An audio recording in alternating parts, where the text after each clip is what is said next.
ଆଜିଠାରୁ ଚାଷୀଙ୍କ ଖାତାକୁ ଆସିବ 800 ଟଙ୍କାର ଇନପୁଟ୍ ସହାୟତା। କେନ୍ଦ୍ର ପ୍ରଦତ୍ତ 2300, ରାଜ୍ୟ ସରକାର 800 ଟଙ୍କା ଦେବେ। ତେବେ ଗତକାଲି ସୋହେଲାରେ ସ୍ୱତନ୍ତ୍ର କାର୍ଯ୍ୟକ୍ରମରେ ମୁଖ୍ୟମନ୍ତ୍ରୀ ପ୍ରଦାନ କରିବେ। ତେବେ ଆଜି ସୋହେଲାରେ ସ୍ୱତନ୍ତ୍ର କାର୍ଯ୍ୟକ୍ରମରେ ମୁଖ୍ୟମନ୍ତ୍ରୀ ପ୍ରଦାନ କରିବେ ଚାଷୀଙ୍କୁ ଏହି ଟୋକନ ମନି।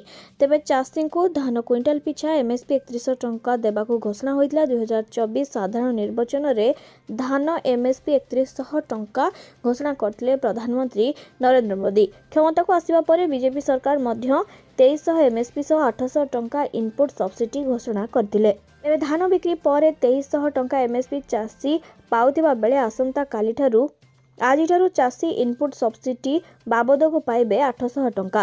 ଧାନ କ୍ୱିଣ୍ଟାଲ ଯିବାର 48 ଘଣ୍ଟା ମଧ୍ୟରେ ଚାଷୀଙ୍କ ଆକାଉଣ୍ଟକୁ ସିଧାସଳଖ ଯିବ ଏହି ଟଙ୍କା। ତେବେ ପୁରୀ, ସମ୍ବଲପୁର, ଖୋର୍ଦ୍ଧା, ଗଞ୍ଜାମ, କଳାହାଣ୍ଡି, କୋରାପୁଟ, ବାଲେଶ୍ୱର, ମୟୂରଭଞ୍ଜ, କନ୍ଧମାଳ, ଜଗତସିଂହପୁର, ଭଦ୍ରକ ଜିଲ୍ଲାରେ ଆଜିଠାରୁ ସମାବେଶ କରି ବଣ୍ଟା ହେବ ଇନପୁଟ୍ ସବସିଡି।